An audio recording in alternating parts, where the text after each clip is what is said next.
Et là, on voit que ça a ancré dans le dur que, y compris le champ de la sécurité, qui est la partie noble de la SNCF, la première attente client à servir, j'allais dire, eh bien, faisait partie de l'excellence opérationnelle, ce qui était un sujet qu'on avait un peu laissé de côté, moi, les 2 premières années où j'ai pu avancer sur le sujet.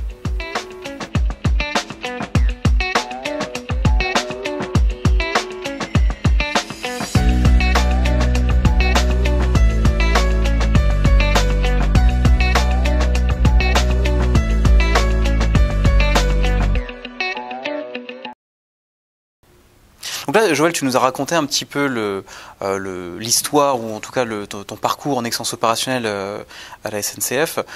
Finalement, ce serait quoi la plus grande fierté que tu retires de cette expérience? Alors la plus grande fierté, je crois que c'est à la SNCF d'avoir réussi à refaire travailler les gens en multimétier, en groupe multimétier, que ce soit dans du DMAIC, de la résolution de problèmes ou de la mise en place de standards.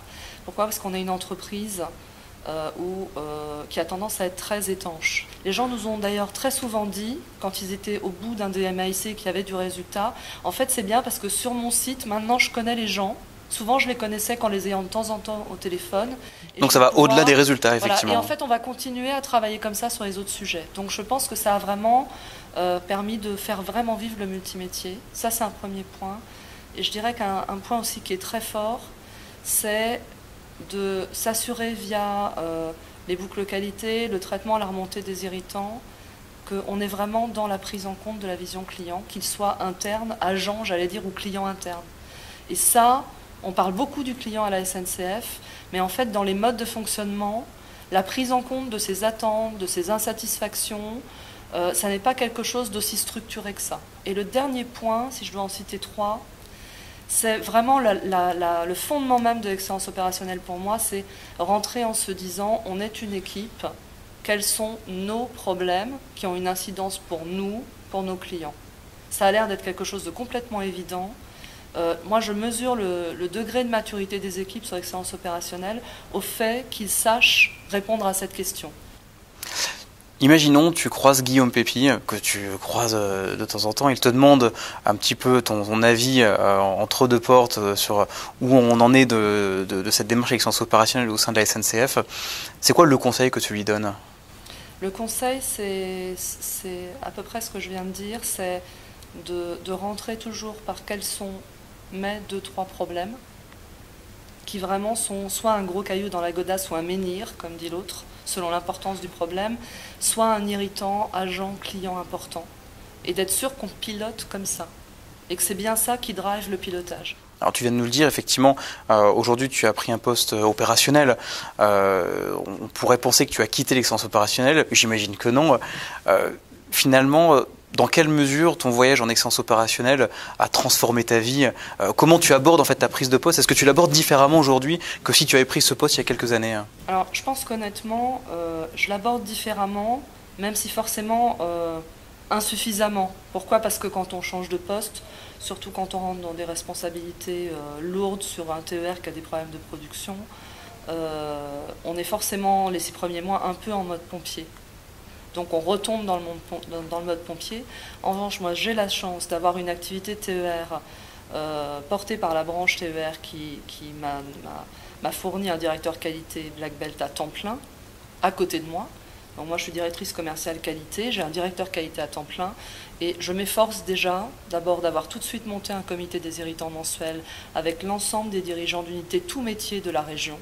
Et à ma grande surprise, on l'a monté le mois dernier, on avait 90 irritants qui étaient remontés et on avait 25 personnes autour de la table, on a le deuxième demain, à charge pour nous de montrer que des choses ont avancé. Et la deuxième chose importante qui me drive vraiment, c'est piloter par la satisfaction client et faire rentrer la voix du client. C'est-à-dire que ce que j'ai proposé au TER PACA, c'est de dire toutes les semaines, on a un management visuel, il y a les irritants du conseil régional qui figurent dessus, de la semaine, et il y a les irritants des clients dans les trains. Rien que ça a été quand même la révolution. Pourquoi? Parce que comme la production va très mal, on ne parlait jamais de ça. On disait, évidemment, le conseil régional n'est pas content, les clients non plus, mais on parlait de comment on améliore la régularité de l'axe machin, et on ne rentrait jamais par le client. Et donc, Voilà, je fais au moins ces 2 choses-là. Sur le reste, je reste très modeste et nous avons encore beaucoup à faire avec mon directeur qualité, mais je pense que nous sommes sur la bonne voie. Déjà, en tout cas, ce qu'on entend, la bonne nouvelle, c'est que certes, tu peux avoir le sentiment d'être parti en mode pompier, mais tu as au moins la prise de recul. Quelques réflexes. Tu as ce réflexe. Voilà. Bon, super. Pour finir, comme je sais que tu as une activité chargée, si tu avais un conseil, juste un conseil face caméra, un dernier conseil à donner aux personnes en fait, qui nous écoutent sur le site EOTV. Identifier les 10 problèmes clés qui en général sont en nombre limité dans votre activité. Ces problèmes pouvant être des problèmes de production, des problèmes de service, de qualité de service, ou des problèmes, comme on l'a dit, d'irritants agents.